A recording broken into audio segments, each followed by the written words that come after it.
The autumn gathering at Kenwick Hall was the finest the county had seen in 7 years, and Miss Adeline Morrow had been directed, firmly, publicly, and with a smile like the edge of a letter opener, to remove herself from the dining table before 40 seated guests, approximately 8 minutes before the Commissioner of Crown Lands crossed the length of that same room and stopped in front of her. I want you to hold both of those facts together in your mind, my dear friends, and not let go of either one. The dismissal and the recognition, the smile that sent her away and the man who stopped, because everything worth saying tonight lives in the distance between those two moments, and I mean to make you feel every step of it before we are finished. Let me give you the dismissal first. It came first, and it deserves its full accounting. The supper at Kenwick had been called at 9:30, as was the custom at such gatherings, that particular custom of the English gentry which holds that the later the hour, the grander the occasion, and the guests had arranged themselves along 2 long tables, set with the Kenwick silver and more candles than the room could comfortably bear.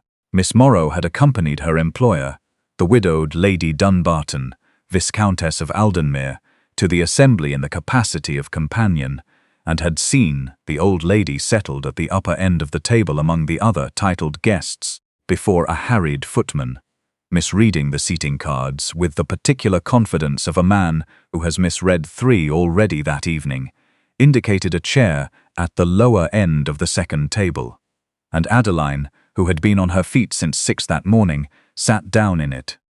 She had been seated perhaps 2 minutes when Lady Prudence Colton took notice of her. Lady Colton was the sort of woman who is found at the centre of every such gathering in every such county. Handsome in the calculated way of those who have practised their expressions in a good mirror, possessed of a husband, with a baronetcy and a willingness to stay in the country, while she managed the social machinery of 3 parishes. She had catalogued Adeline Morrow earlier in the evening. The plain muslin gown among the velvets and silks, the quiet habit of attendance on an old woman, the absence of any ornament whatsoever save for that peculiar little brass instrument pinned at her collar, and had filed her accordingly, swiftly, without appeal, in the category of persons who were present to serve and not to be served. And now the cartographer's girl was seated at supper as though she belonged there. "I beg your pardon," said Lady Colton, in a tone designed with great precision. Not loud enough to be openly rude, but loud enough that the whole table would hear. "But I believe there may have been some confusion with the arrangements. This table is set for Lord Kenwick's guests." She let the pause do its work, the way a pianist uses a rest, for effect, not for silence. "I understand that companions and attendants take their supper in the east sitting-room. I am sure one of the footmen will be happy to show you the way. Miss, forgive me, I don't believe we have been introduced." There was a ripple along the table. Not laughter, precisely. Something quieter and more practiced. The collective withdrawal of 40 faces pretending they had not heard, which is, my dear friends, its own particular form of verdict. A stout gentleman 3 seats down, who had found the claret early in the evening, remarked to his neighbour that the girl had probably never sat at a table set with more than 2 forks in her life, and could hardly be blamed for the confusion. His neighbour had the grace not to reply, but did not have the grace to object. And Adeline Morrow, 26 years of age, the only child of the late Crown Surveyor Jonathan Morrow of the Dominion mapping expeditions, who had in her short life done things that not one soul at that table would have undertaken for any sum of money, rose from her seat without a single word spoken. She did not flush, she did not tremble. She inclined her head to Lady Colton with a composure that anyone paying attention ought to have recognized as the composure of someone who has been in worse rooms than this one, and come out of them with her ledgers balanced. And she walked the full length of that dining table, past 40 sets of eyes arranged to be looking elsewhere, and took up a position standing near the east-facing window, where she could be found if Lady Dunbarton needed her, and where the candlelight from the nearest branch happened to fall directly upon the small brass compass pinned at her collar. It was the only ornament she possessed. It was the only ornament she had ever wanted. 8 minutes later, the doors at the far end of the dining room opened, and Sir Aubrey Paxton, Commissioner of Crown Lands, came in. Every fork in that room slowed. Sir Aubrey, who had served the Crown on 3 continents and was not a man who moved quickly or wasted the direction of his gaze, crossed the room without looking at the table at all, and stopped in front of a young woman in plain muslin, standing beside a window, and looked for a long moment at the brass compass on its fine chain. And the room, which had found its voice so readily 8 minutes ago, discovered that it had misplaced it entirely. "Miss Morrow," said Sir Aubrey in the carrying, unhurried voice of a man who has addressed officers in worse weather than a dining room, "I had not expected to find you here, but I confess it saves me a letter." He turned then to the table, and the table, all 40 of it, listened. "I wonder," said Sir Aubrey Paxton to the assembled company, "whether Lord Kenwick's guests are aware that the woman who has been standing at their window rather than sitting at their table is the person responsible for the preservation of the Ottawa Valley settlement. 217 families, for those of you who follow the Commission's work. And that the maps she completed under conditions I would not have asked of a trained officer saved those families land from a flood that would otherwise have taken everything they owned." He looked at the compass at her collar. "I gave her that instrument myself in the Commission's offices when I ran out of words adequate to the occasion. I see she has worn it." He looked back at the table. "I thought I should mention it before supper," continued.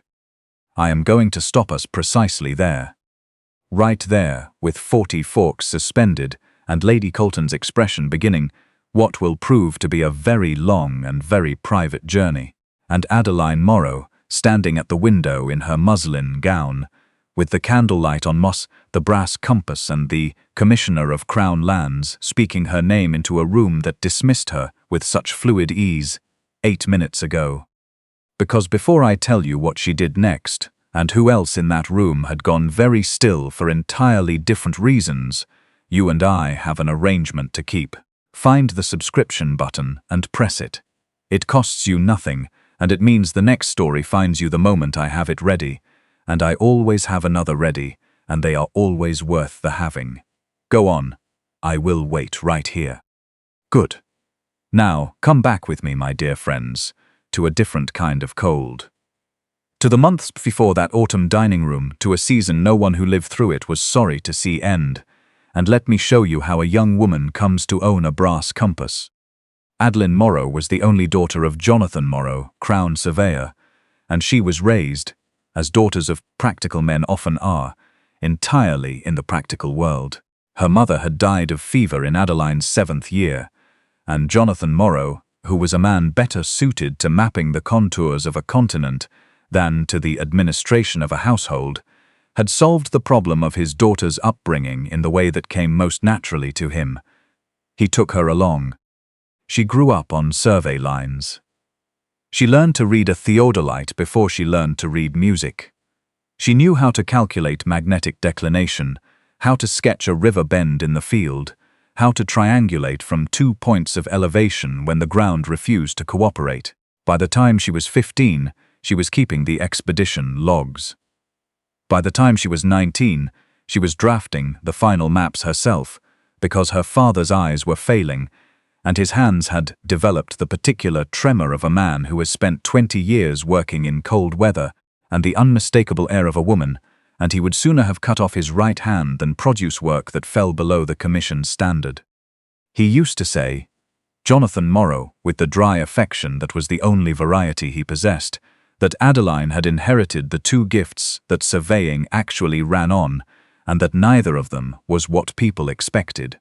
She had, he said, the gift of spatial patience, the ability to hold the full shape of a territory in the mind and feel when a single measurement was wrong, the way a musician feels a note that is slightly off before they can name the interval. And she had the gift of record, the ability to set down precisely what she had observed, and only that, without embellishment or omission, which sounds simple until you try it in difficult conditions and discover that the instinct to interpret is very nearly impossible to suppress. She was 23 when they went north for the last time.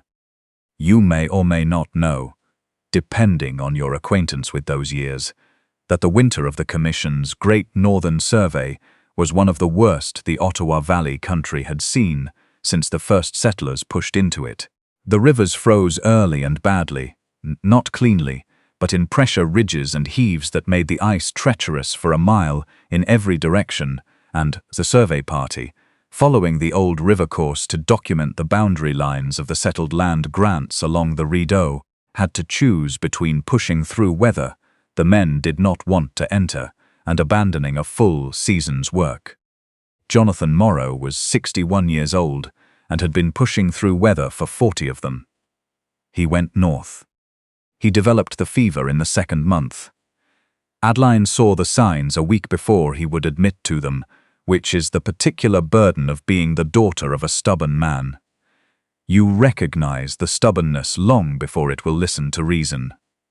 She managed it for as long as management was possible, and then she buried him in a churchyard in the valley, in ground that his own surveys had helped to settle, and she turned back to the incomplete maps.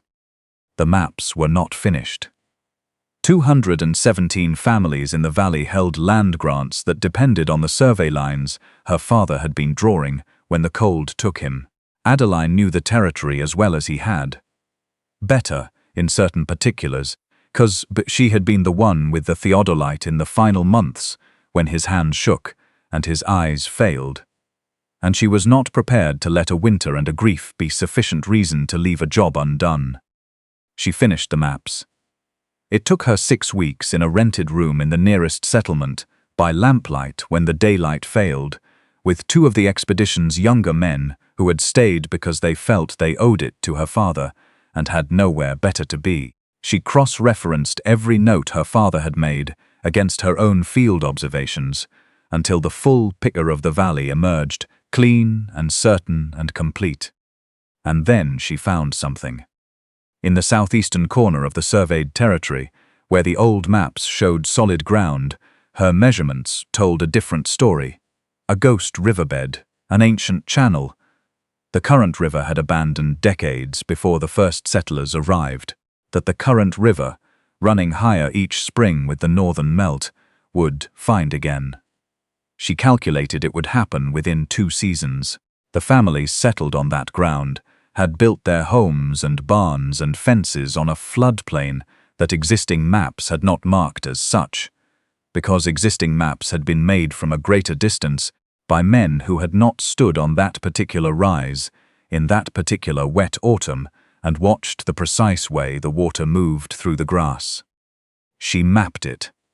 She wrote the notation in her father's own report format, with her full calculations attached, and she submitted the completed packet to the Commission's offices in Kingston, with a covering letter that the secretary who received it later described as the clearest single document he had processed in 12 years at that desk. The Commission acted on it. The settlement's land grants were redrawn. The families on the old channel were relocated to higher ground with new grants.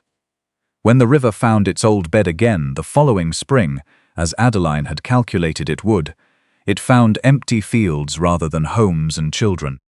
217 families, safe. Not one of them knew her name. That is the thing I want you to understand about her, my dear friends, before we go any further.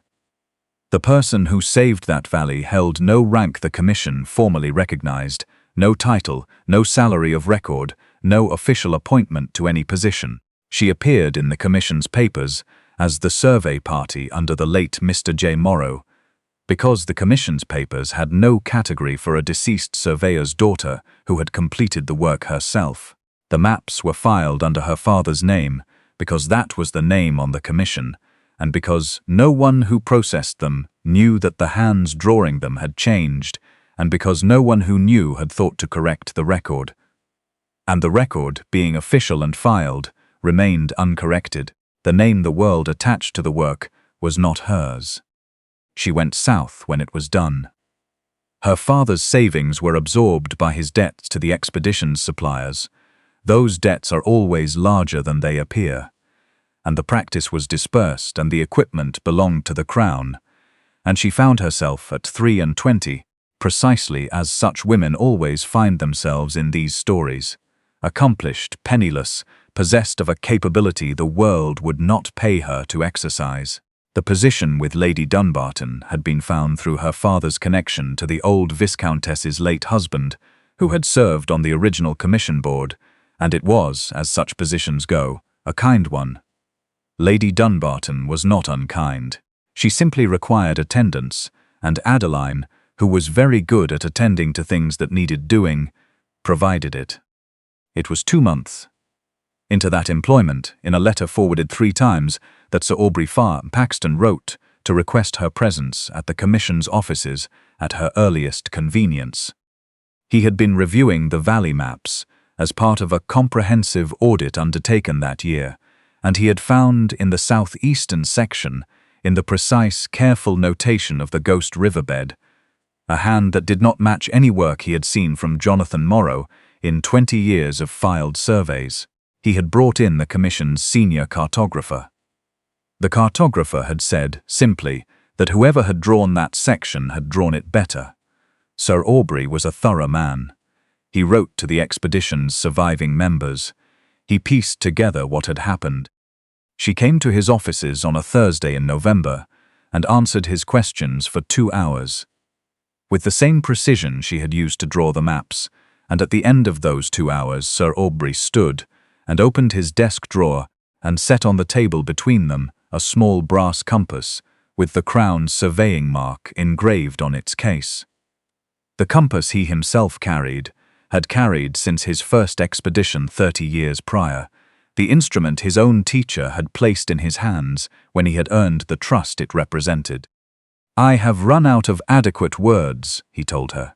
"The Commission will make what formal acknowledgement it can within its current regulations, which do not, I am sorry to say, include a proper category for what you are, but this is mine to give, and I am giving it on the same terms it was given to me. Wear it. Don't put it away in a drawer." She wore it. Every day of the 2 years that followed, through the morning calls and the country visits and the assemblies and all the invisible daily work of being a person, the world does not quite see. She wore it at her collar, partly in obedience to a direct instruction, and partly in memory of a man who had mapped this country with failing hands and taught her to do the same. And partly, I believe, though she would have put it differently if asked, because it was the only object she owned that said, against all the accumulating evidence of her invisibility, that someone had once looked directly at her and seen the work. Not the grey coat, not the employer she attended, the work and the hands that had done it. She was wearing it on the autumn evening when Lady Dunbarton, who loved her, and who had arranged the Kenwick invitation with a firmness Adeline did not fully understand until much later, brought her into a dining room containing Lady Prudence Colton and 40 guests, and a commissioner of Crown lands not yet arrived, and a tall man of 32 standing at the edge of the ballroom beyond, who had been searching for her for 18 months. "Now you have everything. Come back to the window." The silence in the dining room, after Sir Aubrey finished speaking, lasted, by the account of those present, a full 15 seconds. It was broken by Lord Kenwick himself. A decent, fair-minded man who had spent the evening attending to his distinguished guests and knew nothing of the supper tastable's quiet cruelty, who said simply that a place should be set beside the Commissioner's party at once, and that he hoped Miss Morrow would do them the honour. Lady Colton did not speak. Lady Colton sat very upright with her wine-glass untouched and underwent, in those 50 instants, the particular private experience of a person who has been incorrect in a way the room will not forget, which is its own form of justice, and, I have always thought, a more complete one than anything louder could have provided. Adeline sat at the Commissioner's table. Afterward there was music, and the company rearranged itself with the sudden fluid warmth of persons who have abruptly discovered They are very interested in someone they could not trouble themselves to notice an hour ago. She bore it all with the same steady compass she had brought to every room in 3 years, and when the crowd settled, she moved to the long windows at the far end of the drawing room and stood for a moment in the cold air off the glass. It was there that Lord Griffith Sable found her. He had arrived late. He had heard the story within 10 minutes of arriving. It had run through Kenwick Hall the way such stories do, with the speed of anything people are privately grateful not to have caused, and he had stood very still at the edge of the ballroom and listened, and by the time he had finished listening, he was already moving across the room. I should tell you about Lord Griffith Sable. Should tell you specifically the thing that distinguishes him from every other man in that drawing room, because it is the whole foundation of what he later did, and without it, nothing else in this story means what it should. He had been the junior commissioner on the Northern Survey the winter Adeline's father died. He was the one dispatched from Kingston to assess the expedition when the reports stopped arriving at their proper intervals. He had arrived at the rented room in the valley town and found a young woman in a surveyor's coat, drawing river contours by lamplight, with 2 silent men watching her work, and he had stood in the doorway and understood immediately, from the maps alone, what was happening and who was doing it. He had been sent to take charge. He was in the doorway 3 minutes before he understood that taking charge would mean stopping the work, and that stopping the work was precisely the last thing the situation required. He had come in out of the cold and asked if she needed anything. She had said they were short on lamp oil and could use another steady hand on the triangulation checks. He had sat down at the secondary table and checked triangulations until 2 in the morning for the next 3 weeks, and he had watched her finish the maps, find the ghost riverbed, and write the notation that saved a settlement, and he had carried the completed packet to Kingston himself, to be certain it arrived intact. He had loved her, if he was honest, which he had been slowly becoming. Since the 3rd night, when she had set down her pen at midnight, looked across the table without apology or performance, and said that she thought the southeast section was trying to tell her something, and she intended to listen until it did. He had not known how to say it in a survey room in the Ottawa Valley. He had been recalled to London when the situation stabilized. He had written, twice, 3 times, and received no answers, which he attributed to the chaos of the mails in that season, which was reasonable, and also, in retrospect, the thing he was most sorry about. He had searched when he returned. He had searched longer than he would admit to anyone except one friend, because a woman employed as a companion travels under her employer's name and appears in no public record whatsoever, and Adeline Morrow had vanished from the official world as completely as though she had never been in it. He had spent 18 months making a careful peace with the probability that he had lost her, and now she was 12 feet away in a drawing room in his own county. He did not rush. Give him that much. He understood that the evening was hers and not his, and that a man who respected her would not spend her finest public hour making it about his own astonishment. He waited until the crowd had thinned, and when she stood a moment alone at the window, he crossed the floor and stopped at a careful distance and said in a voice that did not entirely stay steady, "Miss Morrow, I have been looking for you since February of last year." Adeline turned, and I will not claim that her composure, which had survived Lady Colton and the dining room and an hour of the county's sudden warm regard, survived the sight of Lord Griffith Sable standing 6 feet from her, because it did not. The room shifted the way. Rooms shift when something you have carried alone for a long time stands up in front of you and shows you it was real all along. She mastered it. Mastering things was her particular genius, and she had had a great deal of practice. "My lord," she said, "I believed you to be in London." "I was in London," he said, "and then I was in 3 other places I remember nothing about, Because I spent the whole of my time in them, writing to your father's former colleagues and the Commission's offices and every person who had ever been on an expedition with Jonathan Morrow. You were not in the survey records. You were not in the Commission's papers. You were not anywhere the official world keeps people. I came home 11 months ago, and I have been here since, and I had nearly convinced myself to stop. He stopped, gathered himself. The next words came out with the plainness of something composed and set aside, and composed again over 18 months, and finally said, I am not stopping. I watched you work in that room in the valley for 3 weeks in a winter that would have sent better equipped men home, and I watched you find what no one else in that survey found, and I watched you write it down and walk it to Kingston and never place your own name above your father's on any of it, and I have thought about that every day since. I am standing in a drawing room where an hour ago you were directed to leave the table, and the only clear thought in my head is that I do not want to be in a single room, or a single county, or a single country that does not have you in it. Miss Morrow, Adeline, will you marry me? She looked at him for a long moment. No, she said, my lord, not tonight, and I need you to hear the whole of why, because the why is not a small thing. They stood at the cold windows, and the music turned somewhere behind them in the room, and the company mildewed at a distance that was too close and not close enough, and Adeline Morrow said the thing she had been composing, without knowing it, for 3 years. 2 hours ago, she said, I was directed to leave this room because Lady Colton looked at my gown and my position, and decided what I was. 40 people watched it happen and said nothing, and then Sir Aubrey spoke my name, and now this room cannot do enough for me. Do you understand what that teaches me, Griffith? She did not wait for his answer. It teaches me that the world does not see a woman. It sees whoever is standing nearest to her and uses that person as the lens.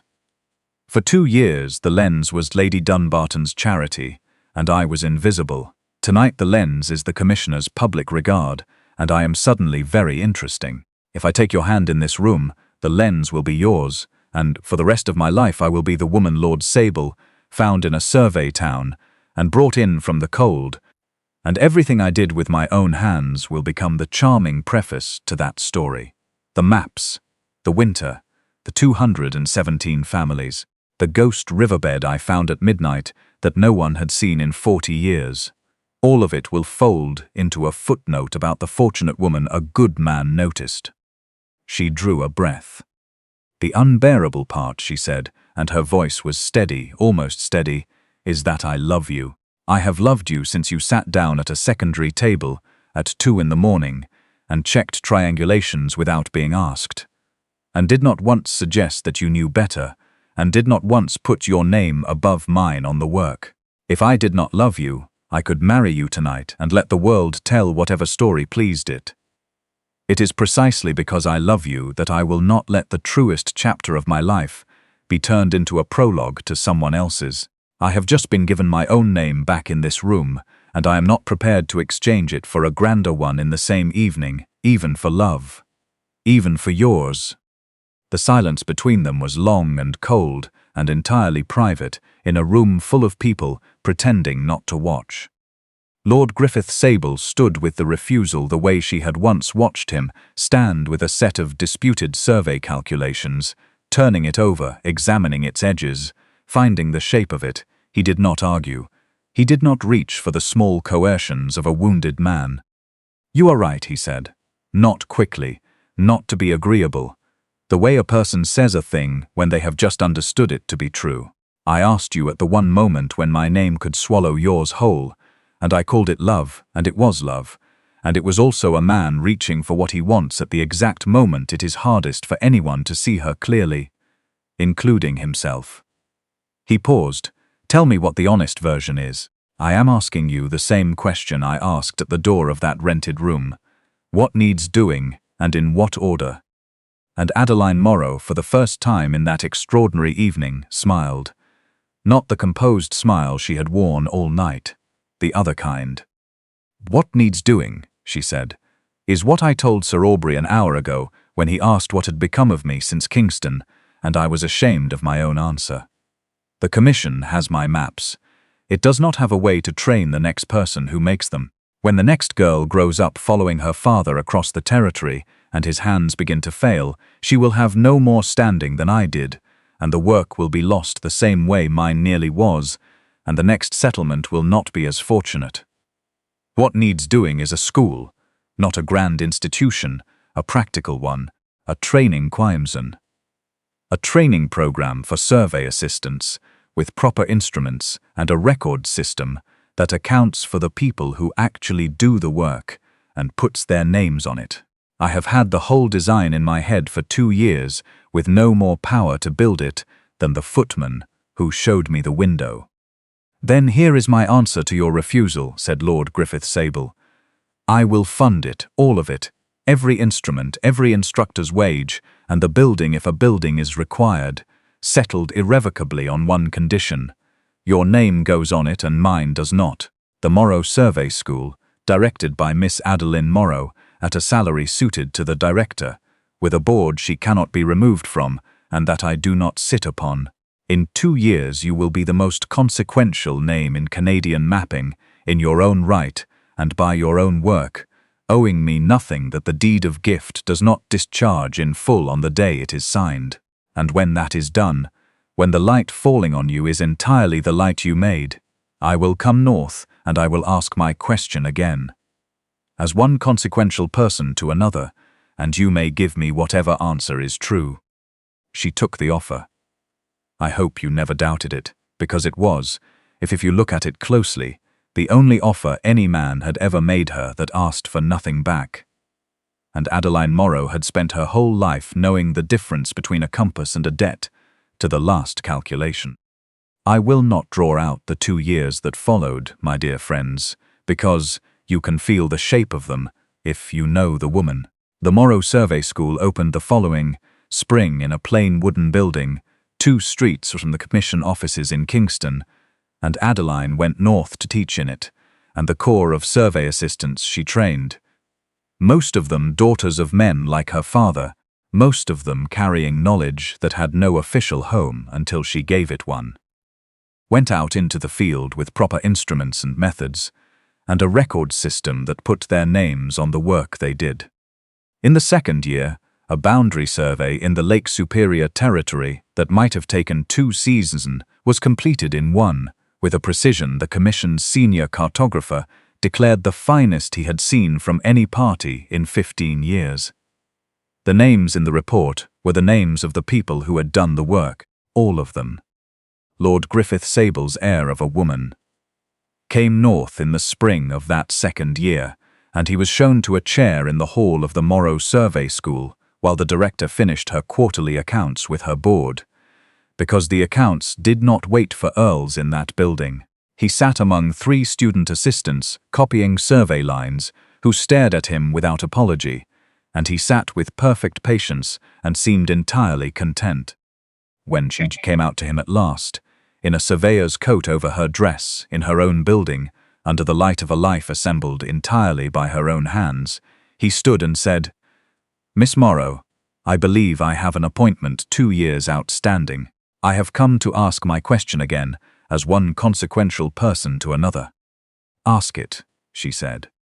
Marry me, said Lord Griffith Sable, not to rescue you, for you draw a salary I played no part in negotiating, and I know precisely how little rescuing it leaves you needing, not to raise you up, for there is not an archivist or a commissioner or a settlement family sunbriatry who does not know the name on that door, and it is not mine. I ask because I loved you at a secondary table in the Ottawa Valley, before either of us had anything worth naming. And I love you now that you have everything that matters, and the only change 2 years have made is that there is no longer any version of this story in which you are the one who was fortunate. Marry me, Adeline, and let us be 2 consequential people who chose each other when both choices were clear. She looked at him, at this man, who had heard the strangest refusal given in an English drawing-room, and answered it by going north and building her a life in which her yes could mean something, And she gave him the answer that had been true at a survey table in the valley, and true at a cold window at Kenwick Hall, and was at last entirely free to be spoken aloud. Yes, she said, as one consequential person to another. They were married the following summer in the Valley town where her father was buried, and a number of the Morrow Survey School's graduating students served as witnesses, which made the bride weep in a way that no London church could have done. She wore on her wedding dress precisely one ornament. I think you know which one. There is one small account I ought to settle before I close. For you may have wondered, as Adeline wondered herself, why Lady Dunbarton had been so particularly insistent about the Kenwick assembly, about the attendance, and about the wearing of the compass, which the old lady had asked after twice by name. The Viscountess confessed it at the wedding breakfast, under the influence of champagne and the particular serenity of a very old woman who has arranged something well and waited a long time to see it land.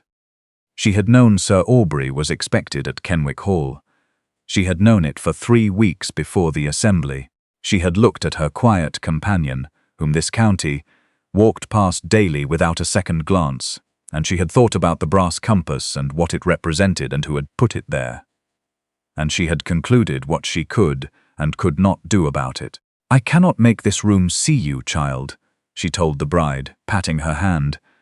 "I am only an old woman, but I could place you in the room wearing the proof at the right moment and trust the rest to a man with a conscience and something to say." The right man, she added, reaching for her second glass, had been considerably more satisfying than she had even hoped. Never let anyone tell you that old women are past their usefulness. We are merely required to work at a greater distance than we once did, which requires, she said, considerably more patience and considerably more cunning, and she had found she possessed sufficient quantities of both. As for Lady Prudence Colton, history records only this, that she was obliged, some years later, to be received at the Commission's annual dinner by the Countess of Dunrath, née Morrow, who received her with a courtesy so complete, so warm, and so entirely devoid of any flicker of recollection that Lady Colton could not determine, then or ever, whether she had been forgiven or simply, which was infinitely the heavier verdict, forgotten. If you ask me what this story is truly about, my dear friends, I will tell you plainly. It is about the difference between the light that falls on a person and the person herself. The drawing-room at Kenwick Hall looked at Adeline Morrow and saw a servant, because the light falling on her was a companion's plain dress. An hour later the same room saw a heroine, because the light had changed to a commissioner's public word. But she was the same woman in both lights, to the last calibration, the same hands, the same maps, the same ghost riverbed found at midnight that saved 217 families who never knew her name. The room's entire error, Lady Colton's error, and the silent error of 40 people who said nothing, was to believe that the light was the woman.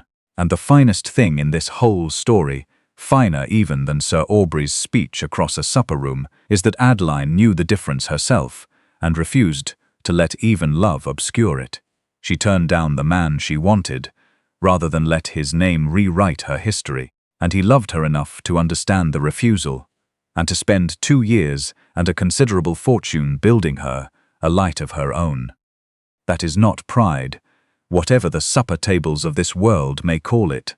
That is a woman insisting on the full and unqualified weight of her own existence. And the love that can wait for a woman to have that, and rejoice, genuinely and without reservation, when she does, is, in my long experience sitting by this particular fire, the only kind worth the name at all.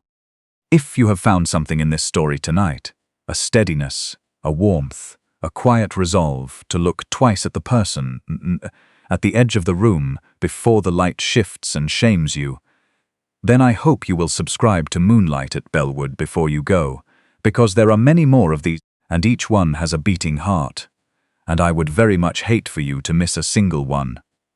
The button is just below this. It costs you nothing and means more to me than I can properly say from this side of the fire. And the next time you pass someone standing at the edge of a room, quiet, wearing the only thing they own that says they have once been seen, do ask yourself, before you look away, what winter might be standing behind them. There usually is one, there very nearly always is.